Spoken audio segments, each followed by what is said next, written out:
Rosalie Fairbanks, A Guide to the New York World's Fair, points to the theme of the exposition, the Trial on and Perisphere, in New York on February 22, 1939, after the entire sheath of scaffolding was removed for the first time.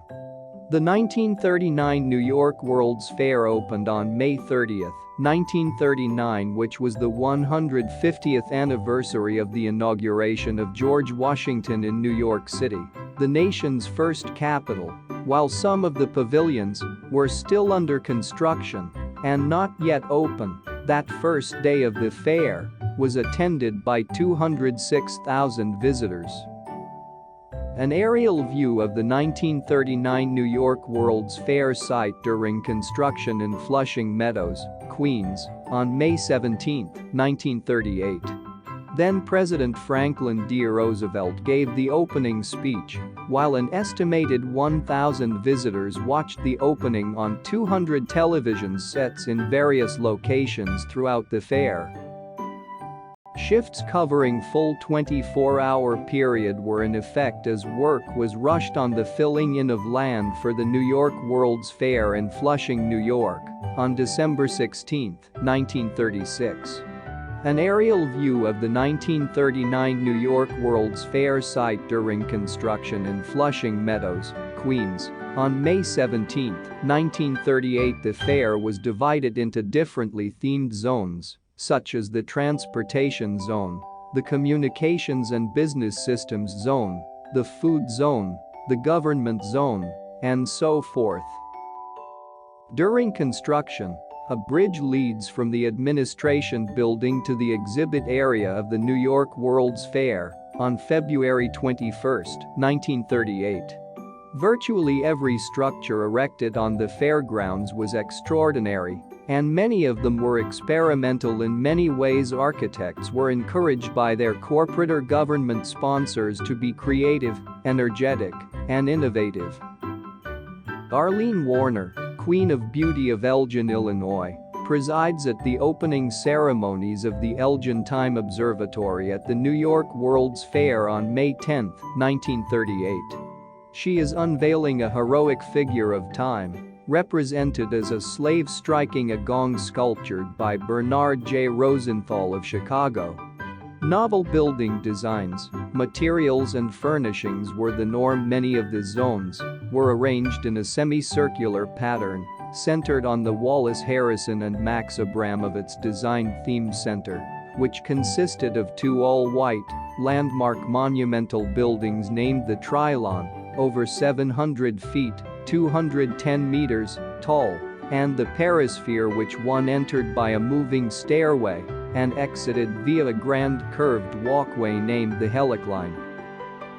The Soviet Pavilion at the New York World's Fair, one of the last exhibits to be completed for opening of the exposition on April 30, 1939. A theater and a restaurant are incorporated in the semicircular structure, and the exhibits and activities are designed to show the Russia's peoples. Inside the Perisphere was a model city of tomorrow that visitors viewed from a moving walkway high above the floor level. The zones were distinguished by many color cues, including different wall colors and tints and differently colored lighting. The Coronation Scot, in America for the New York World's Fair, made several runs between Washington and Baltimore, where she awakened considerable interest. The Coronation Scot stops here on a bridge near Washington, alongside the famous American train Royal Blue, on March 27, 1939. Shifts covering full 24-hour period were in effect as work was rushed on the filling in of land for the New York World's Fair in Flushing, New York. On December 16, 1936, the colors blue and orange were chosen as the official colors of the fair, as they were the colors of New York City and featured prominently. The World's Fair buildings, now nearing completion over 7 miles away, upper right, can be seen in the distance from the top of the Empire State Building in New York on February 27, 1939. Only the Trialon and Perisphere were all white. Avenues stretching out into the zones from the theme center were designed with rich colors that changed the further one walked from the center of the grounds. For example, the exhibits and other facilities along the Avenue of Pioneers were in a progression of blues, starting with pale tints and ending in deep ultramarine. Flanked by Boy Scouts, President Franklin D. Roosevelt opened New York's $160 million World's Fair with an address in which he said America has hitched her wagon to a star of goodwill on April 30, 1939. He emphasized the United States' desire for placid living among the countries of the world and expressed hope that the future would see a breakdown of many barriers of intercourse among European nations. At night, with the latest in lighting technology switched on, the effect was felt by many visitors to be a magical experience. Outdoor public lighting was at the time of a very limited and pedestrian nature, perhaps consisting of simple incandescent pole lamps in a city and nothing in the country. Some of the 35,000 guests of honor who listened to the opening speeches in the Court of Peace at the New York World's Fair on April 30, 1939. Electrification was still very new and had not reached everywhere in the U.S. The fair was the first public demonstration of several lighting technologies that would become common in future decades. A view taken from the site of one of the many lagoons at the New York World's Fair on July 7, 1939. Light brings out some of the wondrous beauty as erected at the World of Tomorrow. The famous statue of George Washington is silhouetted against the lighted perisphere. These technologies included the introduction of the first fluorescent light and fixture. General Electric Corporation held the patent to the fluorescent light bulb at the time. Visitors ascend the electric stairway in the Hall of Power at the Westinghouse Building at the World's Fair on May 8, 1939. Approximately a year later, the original three major corporations, Lightolier, Artcraft Fluorescent Lighting Corporation, and Globe Lighting, located mostly in the New York City region, began wide-scale manufacturing in the U.S. of the fluorescent light fixture. One of the first exhibits to receive attention was the Westinghouse time capsule, which was not to be opened for 5,000 years, the year 6939. Jamming every inch of space in the huge hall of electrical living at the Westinghouse Building at the World's Fair, crowds stand 6 deep on the sidewalk outside the glass-enclosed structure to watch Electro, the Westinghouse Moto Man, perform his 26 mechanical tricks, including walking, talking, smoking a cigarette and counting, on May 8, 1939.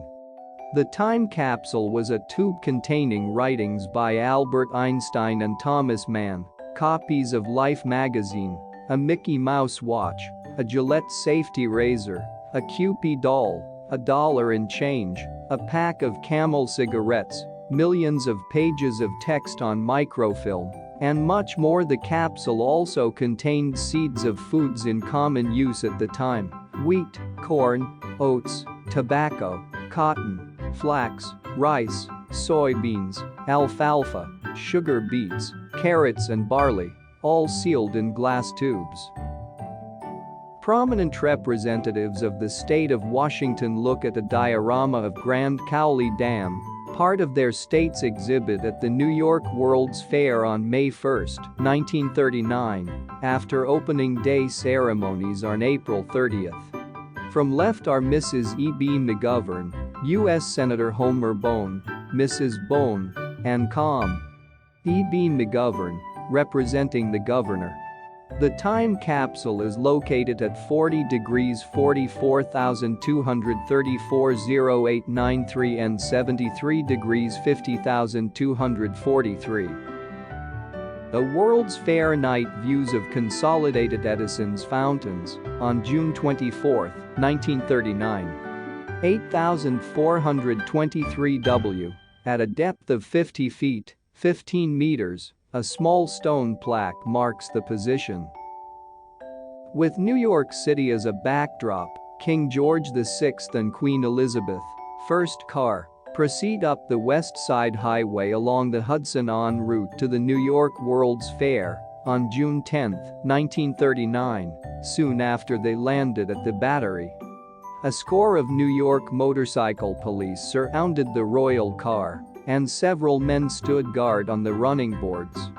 Westinghouse also featured Electro the Moto Man, the 7-foot, 21 meters, tall robot that talked, differentiated colors, and even smoked cigarettes. Presentations are made to Britain's King George VI and Queen Elizabeth in the British Pavilion during their visit to the fair in New York on June 19, 1939.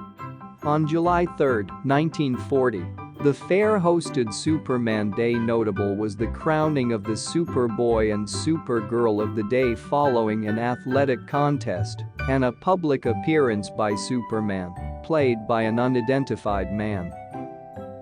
A workman at New York World's Fair repaints the famed Perisphere on June 6, 1939. Broadway actor Ray Middleton, who served as a judge for the contest, is often credited with having appeared in the Superman costume on Superman Day, but he did not. However, he may have played Superman during a live radio broadcast from this scene, although the unknown man in the costume is often said to have been the first actor ever to play Superman. Bud Collyer had been performing the role on the Superman radio series since the preceding February. Color view of the 1939 World's Fair. Corona Gate with Bulova Clock, circa 1939. Ceramic sculptor Wayland Gregory created the Fountain of the Atom, which displayed the largest ceramic sculptures in modern times. 12. It included the 4 elements, each measuring 72 inches, 180 centimeters, high and each weighing over a ton. The entrance to General Motors exhibit at the New York World's Fair of 1939 to 1940.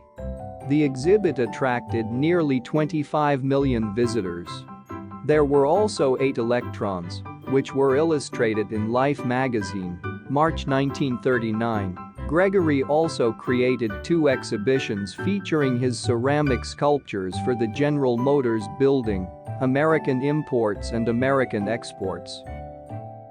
Futurama, the model city of 1960, designed by Norman Bell Jettis for the General Motors exhibit at the New York World's Fair in 1939. This photograph shows an elevated view of the huge model of a futuristic city with widely spaced skyscrapers, double-decked streets with moving cars representing traffic patterns, and parks and landing pads for helicopters and auto-gyros shown on the roofs of low buildings.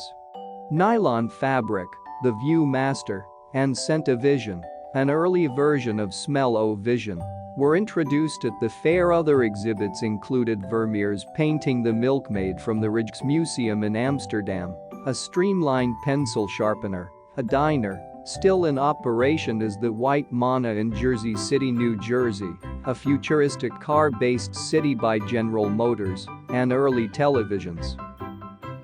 The Road of Tomorrow, an elevated highway of cork and rubber composition, at the Ford exhibit at New York's World Fair in 1939. There was also a huge globe planetarium located near the center of the fair. Bell Labs Voter, a keyboard-operated speech synthesizer, was demonstrated at the fair. Lines to enter the fair at Flushing Gate on October 27, 1940.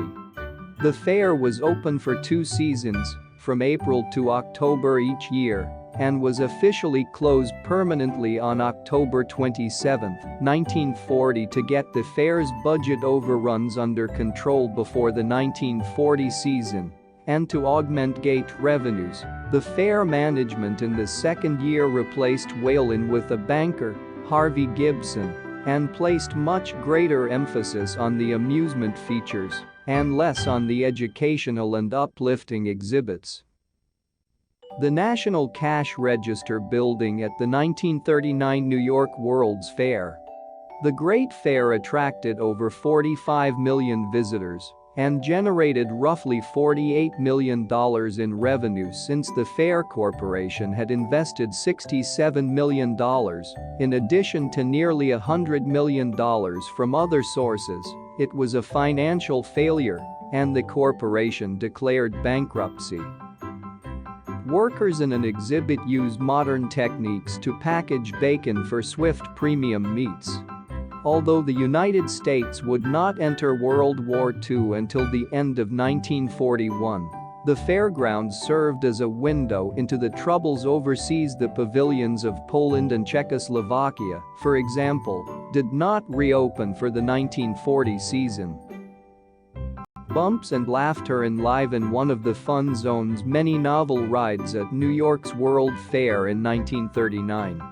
Countries under the thumb of the Axis powers in Europe in 1940 like Poland, Czechoslovakia, and France ran their pavilions with a special nationalistic pride. The only major world power that did not participate for the 1939 season was Germany, citing budget pressures.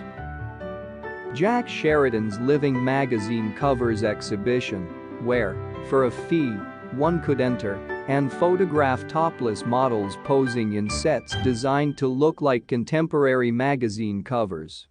The USSR pavilion was dismantled after the first season, leaving an empty lot called the American Commons when the fair closed. Many among the European staff were unable to return to their home countries, so they remained in the US and, in some cases, exercised a tremendous influence on American culture. Ford Motor Building entrance, May 12, 1939.